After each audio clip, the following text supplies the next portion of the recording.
The G-Wade Podcast with Deacon Dirty. What up, y'all? It's your man G-Wade holding it down, G-Wade Podcast, and I'm kicking it alongside my man Deacon Dirty. And we got a very special guest in the building. I was going to pull up the song, the T-Pain joint, so I can say this line. You can catch me in Aspen or somewhere in Wisconsin. Yeah, we go. Nancy Robinson is in the house. What's happening? Yes, good to be here. Good to have you. Yes. How's everything going? Really good. That's really what's good. up. Yeah, excited about the spring season and Yeah, all the things it's upon us. Mm-hmm. It's closer than close. Yep. Yeah, Absolutely. yeah. You ready for it? I am. Are I'm you? ready. Are you a spring, summer person? Yes, love spring, love summer, all of that. Right. Mm-hmm. That's what's up. All right. Well, we met probably about a couple of months now at this point. I think so. Yeah. Out at one of the mixers. Yep. And you sat down with me for a few minutes and shared a little bit about just what you do and all that kind of stuff. And I said I want you to come in and expound on it and share with our listeners, our audience who may need. Just so you all know, she's a psychotherapist. Absolutely. And when I heard the word psychotherapist, it threw me for a second. I was like, wait a minute, psycho. Oh, wait, I got to put the words together. You know what I'm saying? Exactly. And it reminded me of something that I wrote back when I think I was in junior high school. I'm pretty sure I was in junior high school. And it was a little skit thing that I wrote. I wish I could find it. And I called it Psycho the Rapist. When you said that popped in my head, but I remember writing it. I guess that's when I was just getting my writing chops on early. Figuring stuff out. You know what I'm saying? Who would ever thought I'd need one? You know what I'm saying? We all do. But eventually I needed me a psychotherapist. Absolutely. And, thank God for you guys that are out here helping us heal and helping us figure things out, because sometimes life get a little heavy. Mm-hmm. Absolutely. So let's back it up. So you are from Wisconsin, yes, known as the Cheese State. The Cheese State, absolutely. Are you a Green Bay Packer fan? Huge football fan. Are you? Basketball fan, yeah. Who's the basketball team? I'm not a big Milwaukee Bucks. Okay, I was gonna say I'm not a big Milwaukee Bucks, Green Bay Packers, and then the Brewers, Milwaukee Brewers. There you go. Baseball. That's what's up. Yeah. Life in Wisconsin, because is it central? That's central, yeah, it's pretty right? Midwest. Yeah, Midwest. Yeah. Mm-hmm. What was life like? It was very interesting. I grew up in Milwaukee, and then before I moved to Atlanta, I lived in Madison, but Milwaukee is kind of my basis for the most part. But I kind of migrated like north and south most of my life. But Milwaukee was, at least in my childhood, it was amazing. I love living in Milwaukee growing up. Our neighborhood was kind of like the area where you could kind of leave your doors unlocked most of the time. Right. And we played a lot outside. And it just was a really fun time growing up. A lot of kids in the neighborhood. Our house was kind of the go-to house for like the fun, sleepovers, or basketball, or whatever we were doing.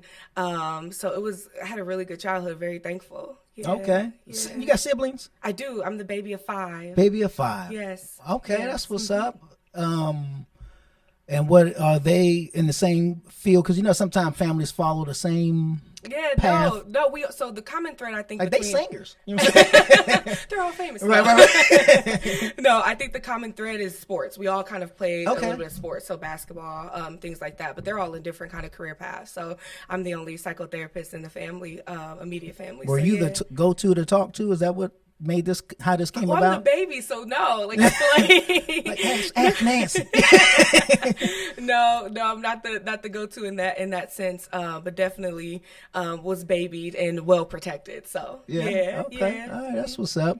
And so you say you moved north and south of Wisconsin. I did, yeah. And so what was the catalyst, or what was the thing that prompted you to move, to relocate, to get up out of there? I know my mom's family is from Mississippi. My dad's family is from Tennessee. So every summer we would I do, school year in Wisconsin, and then every summer we'd spend like a month in Mississippi, a month in Tennessee. Okay. So that's kind of how we migrated back and forth. And so you just kept it southern. That's really southern. I feel like I'm the best of both worlds. I always say that, the city life and then the country living. I kind of get both of them. If you were to compare Wisconsin or Milwaukee to a city outside of Wisconsin, where would it be? It's its own beast. I've lived in 7 states, so I've lived quite a bit, traveled quite a bit. Army brat. Ish. My dad was retired. So, okay. like, kind of, sort of. Yeah, he was in the Army, That's but he's funny, retired ish. by the time. Yeah. So, kind of, sort of, but not really. That's not really why. Right. It's not really why we moved. But yeah, like, so I don't feel like it's like anything else. It's its own little thing. Midwest culture is already so interesting, and they call it Midwest nice, right? And so how we have like the Southern charm down here, Right. things like that. We have Midwest nice. So it's really its own thing, and it's changed so much over the years. And I feel like even Madison, which is not far from Milwaukee, Because that's suburb. Is Madison suburb? No, it's its own little city. So Okay. yeah, it's its own like city. That's where the University of Wisconsin-Madison Okay, is. So that's gotcha. where the UW is. Big school. So, but college town. It's so different than Milwaukee. Even though Milwaukee has Marquette and some bigger school names, UW, Milwaukee as well. But it's just so different. It's unlike anything I've ever experienced, but it's changed so much. Every time I go back to Milwaukee, which is pretty rare, something new is happening, or it looks different, or the feel is different. Right, so, right. Yeah. And so what sound did you all gravitate to? And that's of any genre. What was the sound that y'all gravitated towards? Well, we're close to Chicago, right? So, like, a lot of things. Kanye. So, a lot of things that happen. It's really interesting. I didn't listen A lot of Common. Yeah, I didn't listen to secular music until I was, like, in high school. Okay. Right? So, like, so I So a grew up sheltered listening life. to a lot of, yeah. Somewhat. A good amount. Yeah, a good amount. A safe amount of sheltering. So I didn't listen to a lot of that. I did. It's so funny. One of the caveats is I listened to mostly gospel for most of my childhood, except for soul music and blues music, which is so That's the funny. devil's music. Which is so funny, but that was the exception. And so things like Johnny Taylor and songs like that, Gladys Knight, stuff like that. I was kind of allowed to listen to that. And then when I got in high school, you know, like you can kind of venture out and do things, and you hear stuff just from like the dances or whatever you go to in high school. So you know how unique you are. Am I? Because I've never heard anybody mention Johnny Taylor. Oh, I love Johnny Taylor. That's funny because you're right. Outside of my parents. Outside of my parents. No, exactly. Yeah, exactly. So yeah, but no, that's with your old lady While you was out making love. Hear me now. You gotta hit that bar. That is so true. Funny. That's funny. Come on, man. I love Johnny Taylor. It's so interesting. Picture going me. to That's a contrast from gospel. Like, Mom said it was so cool. I know I could listen to They got that. the same beat though. Yeah, exactly. It works out. Could listen to that, but could listen to That's like the interesting. rap or like whatever. Right. So like my post wasn't really on like the rap and R&B of that time. Yeah. So I had to play a lot of catch up in high That's school. what I was going to ask you. How out of the water were you? Oh no, I had to play a ton of catch up. You're like, oh yeah, no, that's tight. That's tight. That's tight. You say tight, right? No, I was The kids pretty- say that. Right. Me at like 17 saying, "Do the kids say that?" That's funny. No, I figured it out. I love music, and the arts in general, and so yeah, I figured it out for sure. So, Yeah. Yeah, but it's so interesting just how that wasn't a huge part of my life besides soul music. Right. Okay.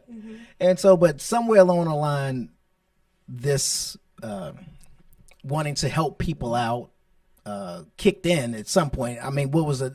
Again, was it something where people were just coming up to you? You noticed that, or for some reason you just noticed you always had the good advice? That's a great, people ask me this a lot, or they bring this up, like, how did you know, or when did you know? And it's a fair question, but somebody learned when they realized they could sing, they was in church. You know what I'm saying? Sure. Were you We in all church have when those was they coming up to you? It's so funny. Right. Nancy, tell me, lead me. Right. No, they didn't. Old wise I one. wish maybe that could be my story. Yeah, old wise Nancy, please. At the age of 6, lead That's us. funny. No, that's totally not it. I think when I was younger, I wanted to do a wide variety of things, as most kids do. Like, I wanted to be a painter for a while. I wanted to be a figure skater. Okay. And I was doing like ice skating for a while. I was very into sports. I played sports most of my life. So, like, of course, thought about that, like, professionally. And what sport was it? I played volleyball, softball, and Okay. basketball. That's what's All up. 3. Yeah, up until college. And so, so I say this all the time, and I stand firmly on this. Like, I was born to do exactly what I do. That's and I what's feel up. very fortunate, because I know a lot of people's pathways, they change and they deviate and they're unsure. And that's the standard for most people. But from the time I entered college, the only thing I deviated from was when I was in college, I was pre-med. So I was going to be a psychiatrist. It was still in the same field. Right. I was just going to be a medical doctor and be able to prescribe medication. Okay, well, that scratches off one of the questions. Exactly. Yes. You're right. So that's a psychiatrist. Okay. So, yes, I'm a psychotherapist, so I do not prescribe medication. I got you. Yes. Okay. That's the only thing that I changed, and I changed that because I didn't want to be in school forever. I didn't want to have a massive amount of debt, and I wanted to focus on, like family, friendship, partnership, like things like that. I didn't want school to consume me. So that's like the speakings of for lack of maybe a traditional woman. Like the modern women seem to say, career, forget a man. Yeah, right? Sure. When I'm watching a lot of podcasts, that's what all I'm hearing. Women. It's a big. I don't need a man. Yeah. My career, if he come along, whatever.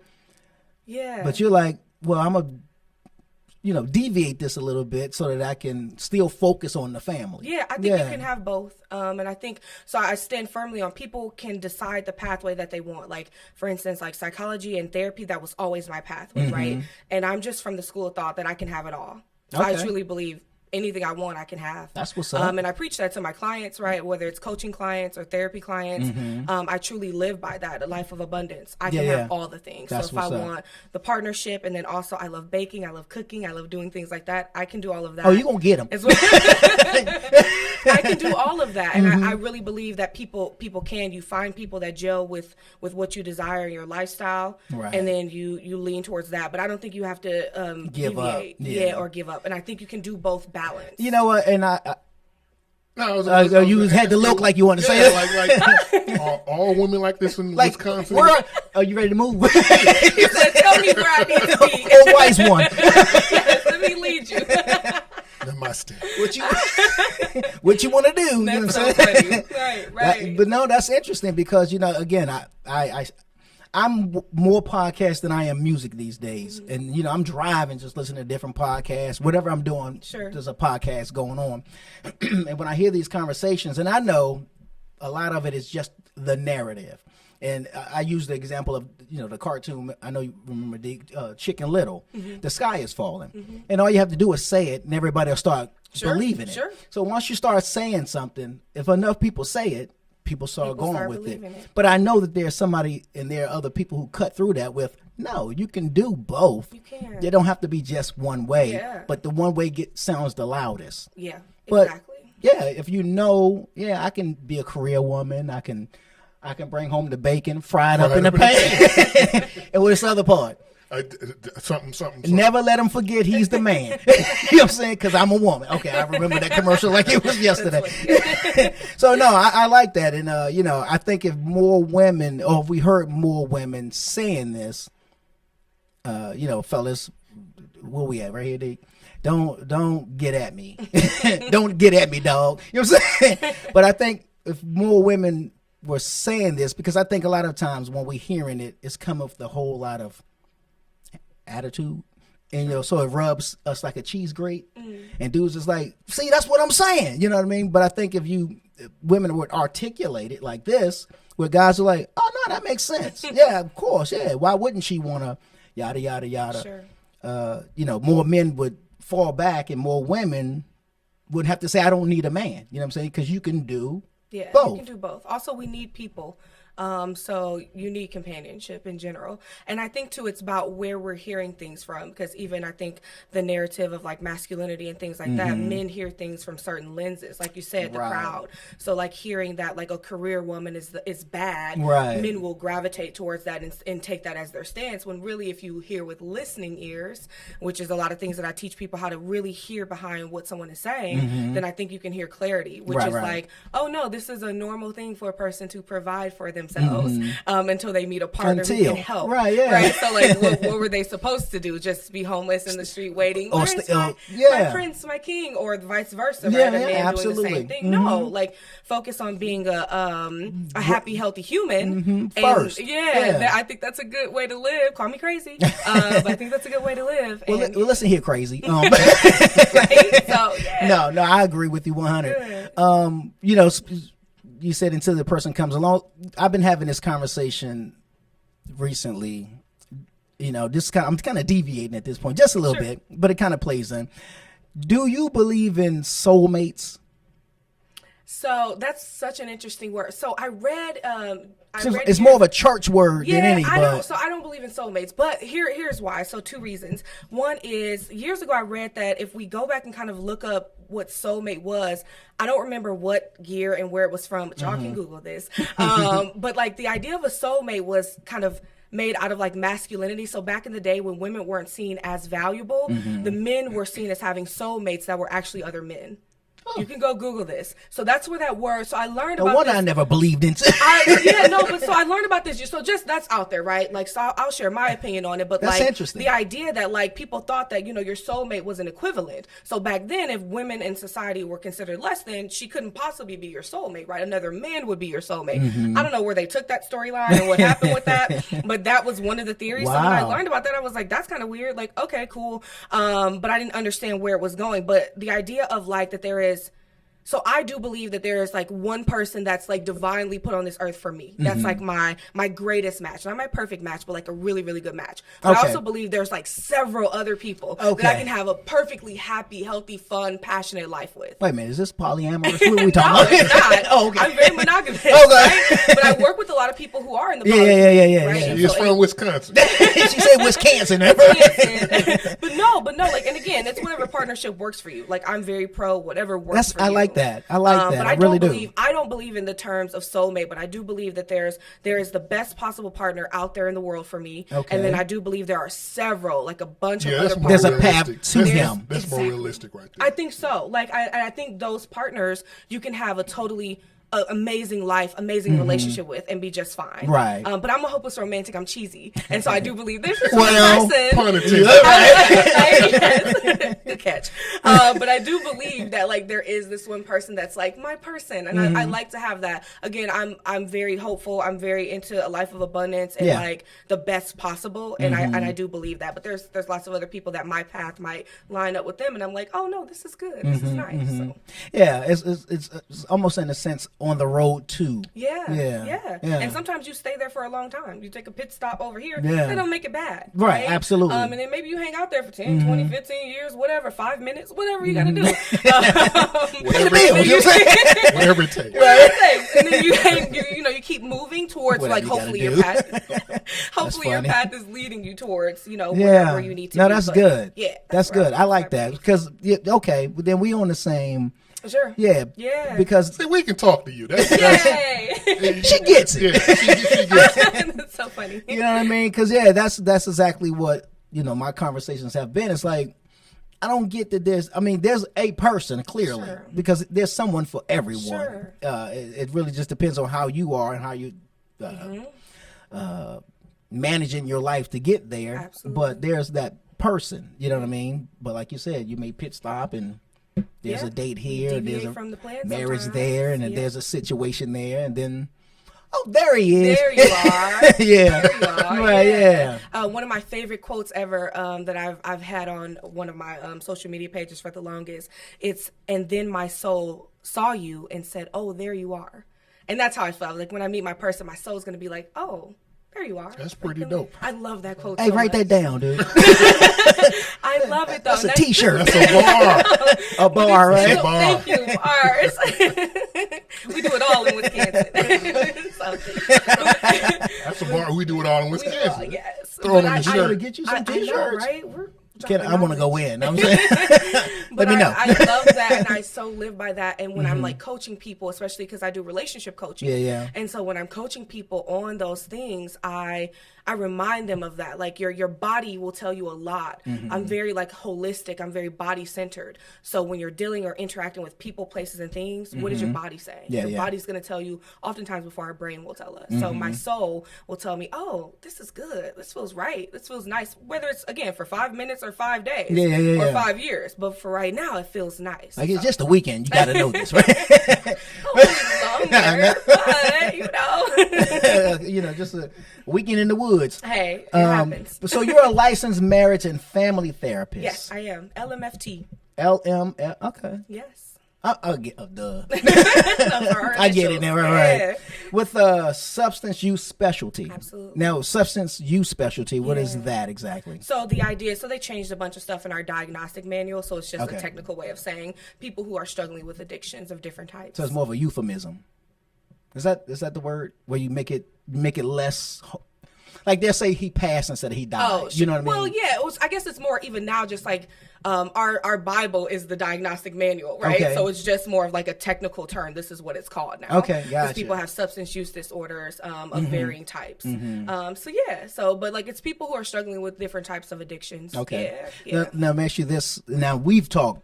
So we've had conversations, but let me ask you for our listeners who may want to know. So have you been married before? No, never married. Now that being said, a licensed marriage therapist, family therapist, absolutely. So put some respect on it. No, I know where you're going. And right, this is so important. Yeah, it's very important. I believe that it is. So how do you reconcile, or how do you? Because I know people have to ask, well, what experience? Like, how can you coach a team if you never played? No, for sure, right. But also, I've been in many successful relationships. So, right. So the idea is, and I use this analogy every time this comes up because it's so important. I get it. Also, nobody has ever asked me. So I've done a ton of couples therapy over a decade. So I've been in my field for 14 years, and I've done over 10 years of like couples therapy here and there. Right. And nobody has ever asked me, was I married? So first of all, that. None of my clients have ever asked me. An assumption going in, they just assume you've been married. No, they don't. So this is where I'm going. I don't need to be married to help people solve marital issues. So think about this, substance use, right? So thankfully, I've been one of those people that's fortunate to have never had a substance use issue, thankfully. Right. And so because I monitor that, because I know, life gets hard and I can easily see that pathway. So people that I've helped or coached or done therapy with or treatment programs, right, with who I've helped them successfully get into recovery. So get off of substances. The one, they've never asked me, have I ever been on substances at all? They just need somebody who can help them. So the fact that I don't need to do crack in order to help somebody get off crack. Right. So what I like to say is I'm a skillful problem solver. I solve problems, right? And then I give people the tools to solve their own problems. So I solve my problems in my real life, and then I'm able to translate that, because one of the common misconceptions about therapy is that I fix people. We fix people. We don't. Okay. I create a healing space for people to do some hard work to find healing and growth. Right. Okay. And so the idea that I need to be married to help somebody with marital issue, super false. The idea that I need to have had a substance use issue to help somebody with that, false. So that narrative is kind of out there a little bit, but like most people who have been in therapy, they know that, like, one, you probably don't know what your therapist has or has been through or whatever, but you do know that you've had a level of success with them. Gotcha. So so being able to be in an effective partnership, to communicate well, to increase your intimacy with your partner, that has nothing to do with me being married or not. Yeah, and my success rate is very high. That's what's up. And so that being the case, I mean, how much of you, again, we've had these conversations, before, how much are you open when dealing with your clients or patients? I don't know, clients. Because again, if they're not asking, so clearly you're not telling, but do you relate in any kind of way? In other words, when you relate, are you sharing that part of it? Yeah, so good therapy and good coaching, in my opinion, has a great big boundary set around it. Okay. So self-disclosure is a therapeutic tool. So there may be instances where I disclose bits and pieces about me to my client in order to help them get to where they need to be. One of the things, too, when I was doing supervision, so helping other therapists or consultations, helping other therapists with case and things like that, it's very important. Anything that I say in therapy is very strategic. Okay. So I don't say words just to say words. Whenever I'm talking to people, whether I'm coaching them or doing therapy, it's for a reason, and it's for their benefit, not mine. So one of the things I think you'll probably notice, like in conversation, some people be like, "Oh my God, me too," or like, "I did that too," or "I went through that too." No, that doesn't happen in therapy. This is where it's very much their time. Gotcha. I'm also, that's good. Yeah, so like I will interject pieces of me into the room because I'm a human, and like that's why people I think really like me and gravitate towards me is because I'm pretty authentic and I'm feely, right? Like I'm in there with them, feeling the things. And so there will be moments where I share that with clients or different things, but it's never anything deeply personal. Like I can't think of any situation where I would need to bring up my romantic partnerships to a client. That doesn't seem appropriate. But like instances, or there's always ways around that. You can say things like, yeah, you know, like I had a client that struggled with X, Y, and Z, and here's how they resolved this. What do you think about this? So there's ways. And that's what I was going to ask. My next question was, is it question led? Like, in other words, well, how does that make you feel? So that's, and how does that make you feel? Like, you know, that's kind of the... we see that in movies. I was like, we see that in movies and TV shows. Like, they're laying on the couch. And I'm like, no, I'm a modern therapist. It's 2023, right? So, so are there a great amount of questions? Yeah. I'm not a passive, like, person, nor am I a passive therapist. So I tell all my clients that. So I'm very much... And I love what I do. So I'm very much in it with them. And so I'm very directive. I get bored very easily. I tell all my clients this, too. I don't do cookie cutter. So I'm not one of those therapists that does like, you know, ABC for every single client. Gotcha. Yeah, so I really reset. Unique. Yeah, it has to be because also I would get bored and I don't want to be bored. And so I really tailor the treatment to the person that's in front of me. And I think that's what makes a really good experience, a better experience, and helps them achieve their goals faster. So I'm like just getting the information in front of them and we bounce off of that. Now, is that written information like on your side? Because my thoughts are, because I'm assuming, and they say you should never assume, but I'm assuming that those are repeat clients, right? Absolutely. And so as they're coming back and you know, dealing with multiple, how do you manage the stories? How do you manage the treatments? How do you manage the, well, what did I tell him? You know, you know what I mean? That's a good point. Yeah. So I've been doing this 14 years, right? I think I have a really good memory for the most part. And so also it's just like when you're very present with somebody and you're sharing unique experiences and you're not just doing the cookie cutter and you're not just tuning out, you remember better. Gotcha. So I'm very present with these people and watching their body language, watching what they're saying, talking deeper about things, challenging the thoughts that they may have. And so that allows me to remember important stuff. Do I take notes? Sometimes, yeah. Yeah, of course. I have a health record. I have a chart. You know what I mean? I'm on my computer. I'm a telehealth therapist. So all of my therapy and coaching is virtual online. And so, yeah, like I have notes that I can jot down little things. I create a treatment plan for every client. So I'm kind of aware of what are we working on, and then the notes that I take after each appointment kind of just highlights, they're very quick, but highlights what do we do, what do we accomplish, what are we doing next session. So that kind of helps trigger my memory. Is there a bell at the end of that session? You know, again, the movie's done. Well, time's up. Time's up. Goodbye. This reception is on the way out, or do you go as long as I guess you would say the flow is going? Yeah, no, the session. I'm big on time management. I go 45 to 53 minutes. That's how long the session is. And I'm pretty particular about time. So, your dad was in the military. So. So that's how long the sessions are. So that's a standard. So it's standard therapy hour, somewhere between 45 and 53 minutes. Especially if you're billing insurance and things like that, which I partially bill insurance, partially have self-pay clients. And so, but even then, my coaching sessions go about 45, 50 minutes as well. That's a good amount of time. So that also I have a break between clients. So I really try to honor their time and honor my time as well for a good reset.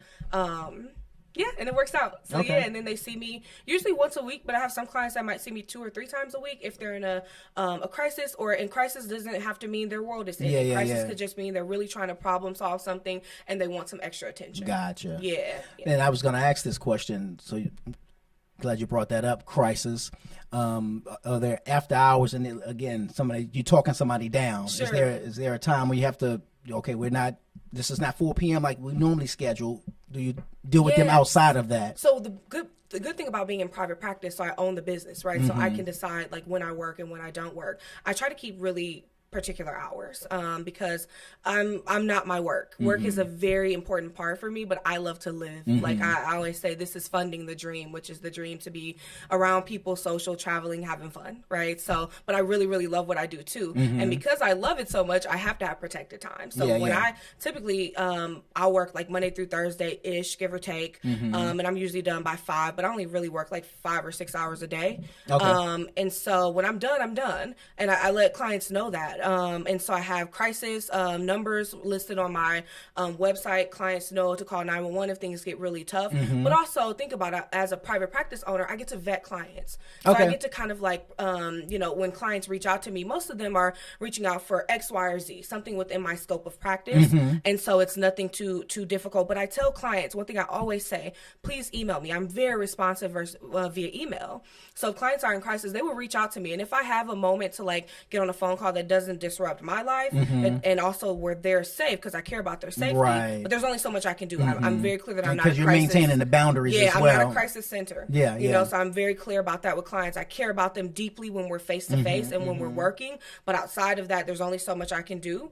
So I try to make sure they're as stable as possible to know to reach out to me so I can send a word of kindness. That email doesn't take anything, and it's a joy for me to do that if it can help help them come down. If it's something bigger, I always say call 911 or your nearest crisis center. And have you ever dealt with any clients that where it gotten out of hand, where it crossed the line? You know, what's popping in my head right now, what was the movie?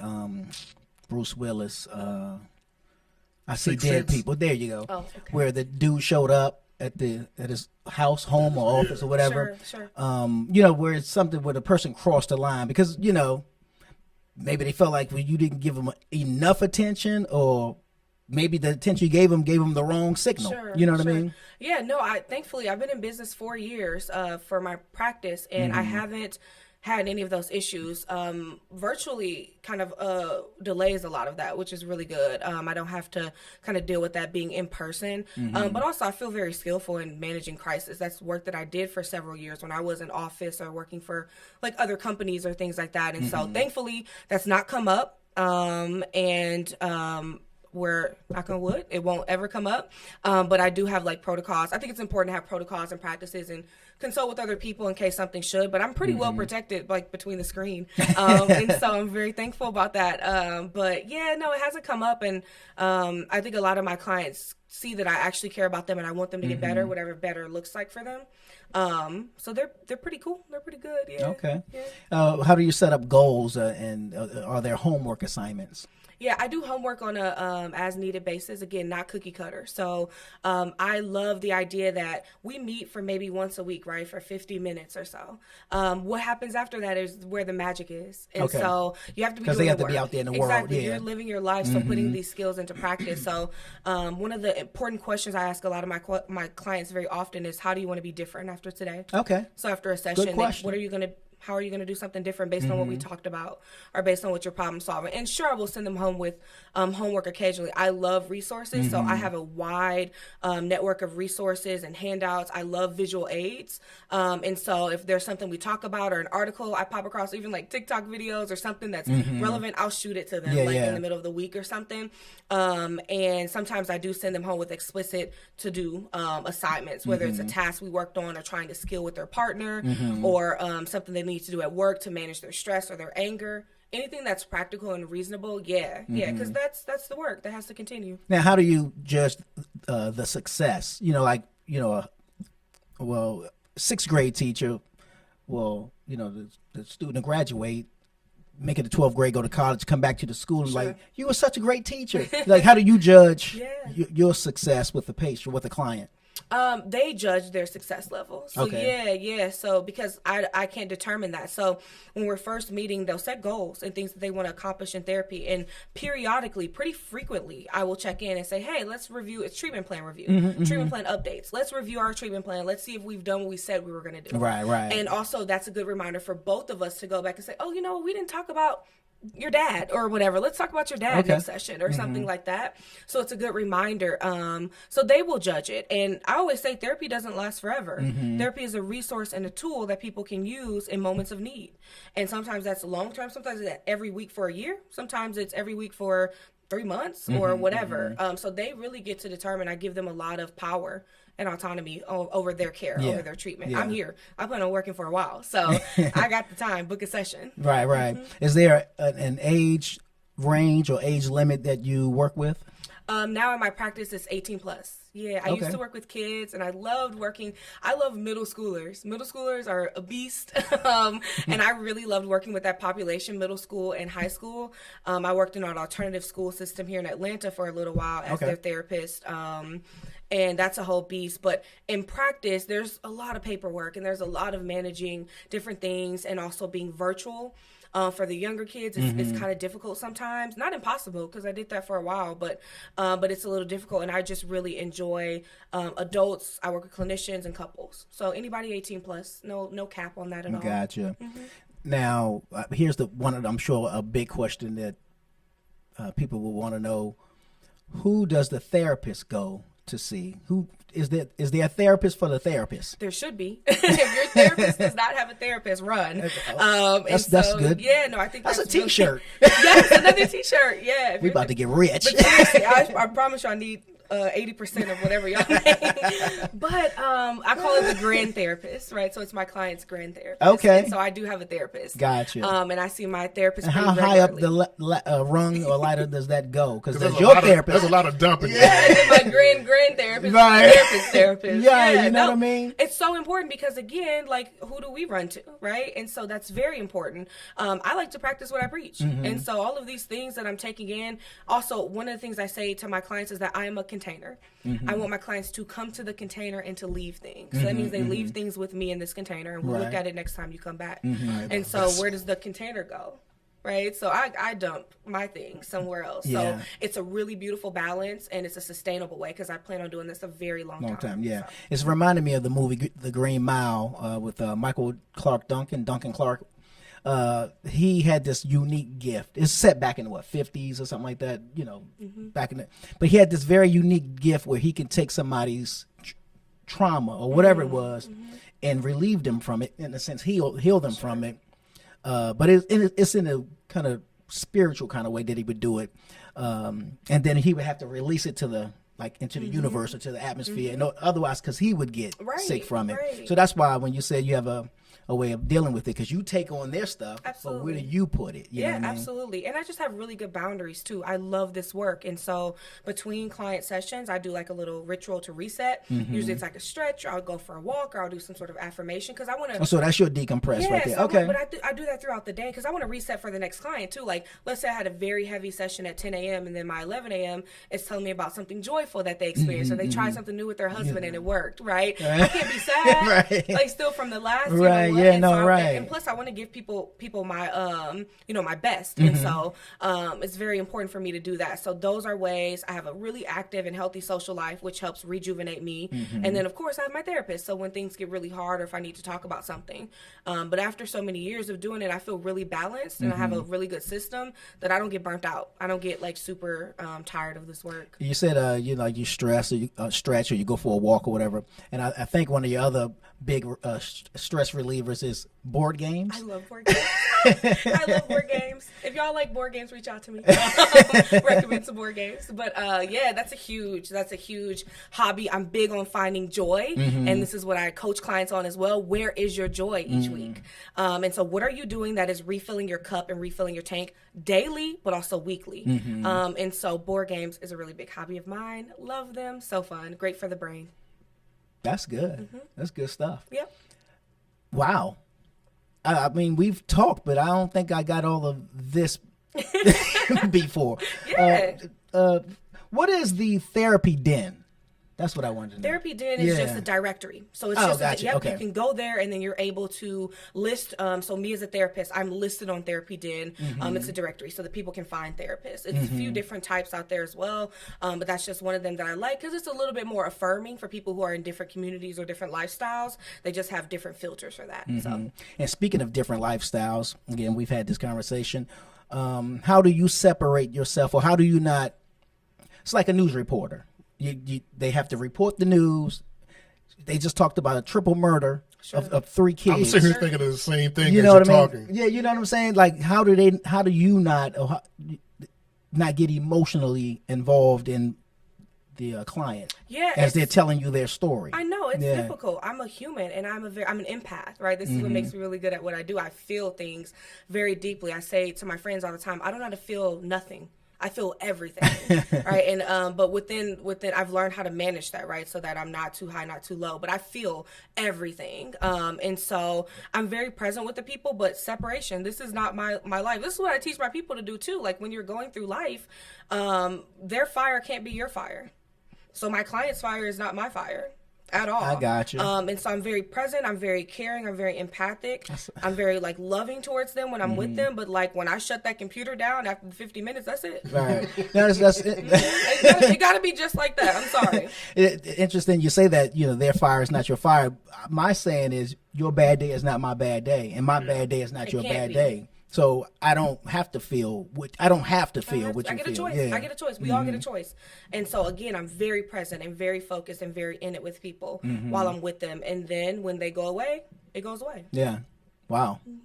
So how big is your friend circle to keep you, and not preoccupied, but enjoying life outside of coaching? They're pretty big, but I like to say that I dabble in many different friend groups. So like I don't have just one friend group. So I have like, I think we look at it as like circles. I have my close inner circle. Those are my people. Now I love them. Those are like what people would call your like tribe. Friends, my tribe. Yeah. Best friends, whatever. But I love them dearly. They keep me grounded. We have a very deep, beautiful, intimate relationship. I can tell them things. They can tell me things. We support each other. And then it kind of goes out from there, right? So I have like my board game friends. I have like my dancing friends that I go dancing with or take dance lessons with. And then you have friends that you just see at social events. You might not talk in between that.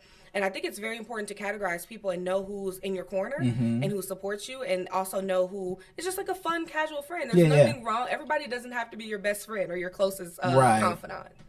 Good answer. Ding, ding, ding, ding. Good answer. Yeah, it's important to have variety. Now, outside of being a coach, a counselor, and a therapist, you're also... What's he about to say? So when are you going to audition for SNL? I do have a secret life. The secret, not so secret life. I have a secret life now. Someone did their research. But yeah, no, I do improv comedy. Yeah, so I love it. So think of like Wildin' Out or Old School. Whose line is it anyway? Whose line is it anyway? That's what I do. Because you're pretty quick. I can see that. Yeah, because them answers was rolling, wasn't it? You didn't have to think on anything. Oh, I love that. Yeah. It's like your wheels stay turning. They do. Now, is that, the improv, is that something that one can see online somewhere, or do you all keep that to yourselves? I'm keeping this private. I'm big on protected time and energy, so I allow certain people in. I'll let them know when I have shows and where I have shows. This is not public information at all, but I do improv. You will see me around Atlanta. I used to do it in Wisconsin as well, at a company there, and really loved it. Did it in high school. It's something that rejuvenates me and something that I want to do more of, whatever capacity that looks like. I haven't really figured that out, but I just know it brings me joy. So I spend a good amount of time each week doing some improv comedy. Okay, I always say, pastors are repressed R&B singers, right? Or comedians. They always up there trying to sing or tell jokes. So, are you a repressed actress? Are you like deep down? You really want to? I'm a former theater kid, so I did theater in high school, and I love stuff like that. Think of like Glee, things like that. Okay, I can see that. I love that. I feel like I used to sing in the church growing up, but I feel like as I got older, I developed like a theater voice, is what I would say. So I wouldn't consider myself a singer by any means, but I do think I have like a theater voice. Yeah, like a talky singing voice. That kind of works. Hairspray. Yeah, exactly. Any of those. Right. And Miss Ra is one of my favorite favorite musicals. And so I love that kind of stuff. It brings me so much joy. Yeah. And improv is really interesting because there's a lot of parallels to relationships and just even friendships in general. First rule of improv is to say yes and. And I think if we adapted that with our partners... explain that. Expound on that. What does that mean? So like the first rule of improv is to say yes and. So say any random statement. Tell me about like you went to the store or something. Say anything. I got off of work and went straight home from work last night. Yeah, you were so tired when you came in, and then you said you really enjoyed those muffins I made. I got you. So yes, and I didn't negate because like if you affirmed me, I affirmed you. I see you. You are a counselor. I am somebody. Yes.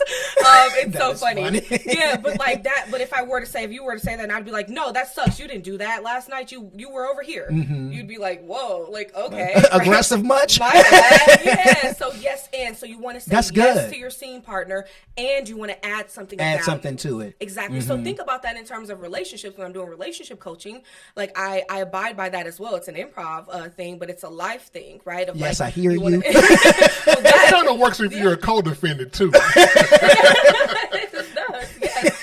Absolutely. He's so funny. That's funny. It really matters, saying yes to your that's partner good. and adding something of value. I like it.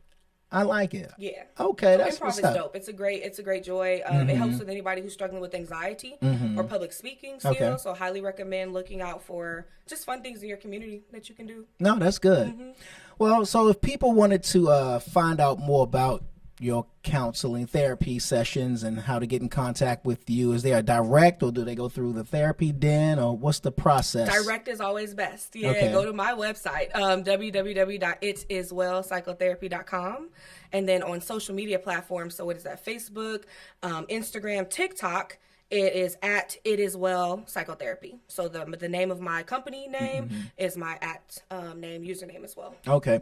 Now I get Facebook and Instagram, but how does one use it on TikTok? TikTok, yay. Are you dancing? Are you the dancing I am not therapist? I am not doing the dances on TikTok. They're way too complicated. It's cute for people who want to do that, but because no. what are you showing on TikTok? Yeah, Like, what so are we TikTok seeing? and a lot of my Instagram as well is motivational things. So I'll do like mental health tips of the day. I got you. Or I will do like different kind of affirmations. I love affirmations. So words that we can speak to ourselves that really can shift our day and change ourselves in so many ways. So please check those out. Yeah, my TikTok, my Instagram. I have a lot of videos that I'm going to be posting as well. And just motivational things that are quick and cute and like can inspire you in some way. It is well psychotherapy. Yes. .com. So no cuffing up the night TikTok dances on. Y'all are not gonna see me TikTok dancing nowhere. I can promise you. Maybe outside, but not. Not on camera. If you do, keep walking. Your therapist is doing things that are not therapy related. But no. I like to do the motivational videos and I post like cute images. I love making little infographics about. I just did one about like 5 tips that you can do to check in on your mental health for today or something. Well, give me 5 things like that. One of them can be like, did you get enough sleep? Right? Have you done something? Have you done something kind for your? He said no. Have you done something kind for yourself or others? Okay. Right? Yeah. What do you need right now? Some people are like, man, I need a hug right now, or I need something to eat, or I need whatever. Yeah. Have you talked to someone that you love? Right? Do you feel connected to people? Really is what it is. And then also, have you done something for your mind, body, spirit? Okay, that's good. Yeah, so it's kind of holistic check-ins. Yeah. Things like, what have I done for my mind or body today? Okay, let me read a book. It makes or you let self-reflect. Like, yeah. Quick. Speaking of books, is there a book? Or is there one on the way? One on the way? No, not yet. I'm in progress of creating one for She's sure. improving. No, I actually have drafts. There's things. Okay. What is on the way though is courses, and so I am creating courses that will be released this year. Nice. So I'll have courses related to food. I'll have courses that will be related to grief and loss. Okay. I'll have courses that will be related to kind of general mental health. So some principles that I think are useful, and then courses that are related to relationships. And Nice. I'm really excited about those. Any speaking engagements or anything coming? Just the ones just around town. So like we'll go to networking events or things like that. I do have a tab on my website where companies sometimes, and I haven't done it this year, but companies will hire me to come into their offices to do presentations on mental health. So I did one on self-care where I created these self-care packets. There's also a free resource on my website where you can download it for free. Okay. So the same thing that I gave to this company, it has like this infographic about self-care, 5 tips to help you with that. And then it also has a self-care assessment. So you can take an assessment to see where are you, and then it has a plan. So after you take the assessment, you create a plan. Gotcha. And that's free. So that's free. You can go to my website and download it. Now I got a question. Speaking of work, and I know you can't say a whole lot because of doctor-patient confidentiality. What are some of the things that common things that you hear from your patients related to work? To work. Oh, especially since the pandemic. It's They been hate their a lot. coworker. It could be that. Can't stand pain. Right. Pam in HR is a problem. And so shout out to any Pams Right. in HR. But no, I think the issues with, that's so funny. Coworkers has not been coming up because so many people went remote. They're by themselves. So lack of coworkers is an issue. Isolation is probably Isolation is an issue. Yeah. So is that a big thing? isolation? I mean, should think you so, be yeah. around? Yes, you need human contact. You yeah, do. even people who are more introverted. At some point, you need something. You gotta Even if get it's out, one day yeah. a week or something. You need. I'm Somebody. going to Walmart. I gotta walk around and do Please, something. Starbucks. Was it agoraphobic after a while? Well, Yeah. that's the fear of going out, though. That's what I'm saying. Yeah. Oh yeah, okay, yeah. Some people can, a lot of people have really struggled, whether it was fear of, so medical anxiety, fear of going out and then contracting something is, yeah, big. So those yeah. people. Okay. But then also I think, their work-life balance has gone out the window. So think about when you're working from home. I've always worked from home, so I have a good balance. I got you. And I have a lot of tips that I can teach people about how to separate their work life, from each other. While sitting in the living room. Because Yeah. that's so difficult for a lot of people. It's pretty easy for me, but I've been doing this for so long. So many people didn't, so they had to transition really quickly. And they were, working 8, 9, 10 p.m. where they used to leave the office at 5 or 6 and not work. Yeah. But now they're at home It's doing right that. there, yeah. Yeah. Okay, that so makes that's sense. so important. And I think that's really difficult for a lot of people. And so that's one thing that they've been talking about in therapy and in coaching as well. That's good. Yeah, that makes sense. Yeah, well, isolation. Yeah, we need people. We need people. Yeah. We need people. You need some sort of human contact. That's why I'm so big on hobbies or joy or interest, something that works well for you, and brings you some sort of joy and makes you feel connected. That could be with one person. You might not need a lot of people. Right. Maybe you need 20 people around you. Great. Go to a concert, go to whatever, go hang out. But we need people. Yeah. We need people, and we need people like you to help us get through. I wouldn't have never thought that I would be getting counseling or anything like that, but I have, and I say that it's a good thing, because again, mentioned in the movie The Green Mile, I like to get it off me. I walk around with it, that's heavy, so I like to. Whatever it is, we sit in here. Tell me what happened. Yeah, get He be off like, my and then chest. Pam in HR. You know what I'm saying? You gotta talk about her. You gotta talk about her. You know How what I gonna mean? deal with Right? it? How you gonna deal with it? Yeah. It's so important, to be able to get that off of your chest, your body. We carry a lot of things, Right. So there's this thing talks about like somatic work, right? The idea that our mental health is very much impacted with our biology, and I really believe in that. This is why I'm a holistic therapist. Because when you hold it all in, you feel it in your back, Everywhere. your neck, In your gut. yeah, your gut. Everywhere. Yeah, I'm more of a headache stomach person. So I noticed that if I get a headache, which rarely happens, or a stomach ache, there's something going on. Right. And so no, for real. Like I need to get out for real. Calling somebody up. Right. One of my confidants because something's going on. Yeah, So people, yeah. again, I'm very body centered. If people can start noticing what's going on in their body and utilizing therapists to heal mind and body, we'd be a lot better off. No, that's good. That's good. So is laughter the best medicine? Yes, I think it is. I think it's one of the best medicines. I think there's like a few, but yeah, that's certainly one.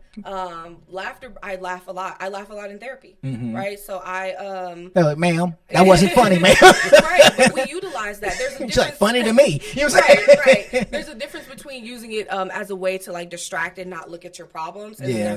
there's a way to use it of like, no, this was funny, or like if I had a heavy session with a client and one of my clients may have been crying a lot of that session, I'll crack a joke at the end because I want to make sure they leave out of my door, so to speak. On a high note. I'm on a high note, Yeah, right? To yeah. remember how grounded you are and how safe you are. Like you're alive, you're here right now. Speaking of grounded, do you this is a holistic thing. Do you recommend or suggest going outside bare feet? People do Barefoot that, and like literally touching the earth. So I'm big on grounding in general, which means to bring yourself to the here and now. How do you get into the present? Because I feel like a lot of us live so far away. Like You were so far away. we're so far away. But a lot of us, we are not centered. We're not like grounded in the here and now. Right. And so there's a lot of people that use that technique where they'll go barefoot outside and in the grass or at the park or whatever as a way to literally connect them to the earth. That's not a bad idea.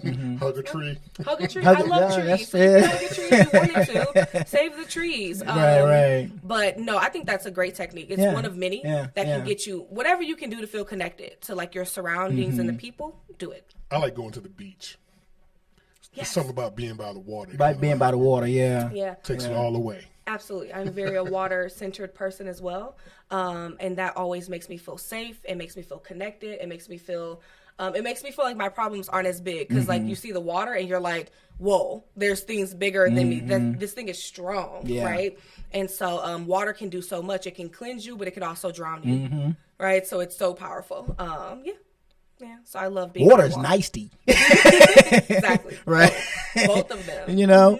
So for me, you mentioned being by the water. I like it too. But my stress relievers are going to the gym and playing pool. Yeah, that's my thing. There you go. I like to, and I'm good. My brain's somewhere else. You know what I mean? Yeah, that's good. It's any way we can be moving our body too. So physical fitness as well is so important, and something that I think we don't give enough energy to. And that's as simple as like a 10-minute, 15-minute walk. Yeah, like it doesn't have to absolutely. be something crazy or strenuous. I said I was going to do that more, but I haven't done it. Sweat on. Yeah, break a sweat a little bit. How often are we doing that? Daily or intentionally? Intentionally. Yeah. So, yeah, walking up the stairs, getting out of breath. That one, I don't know.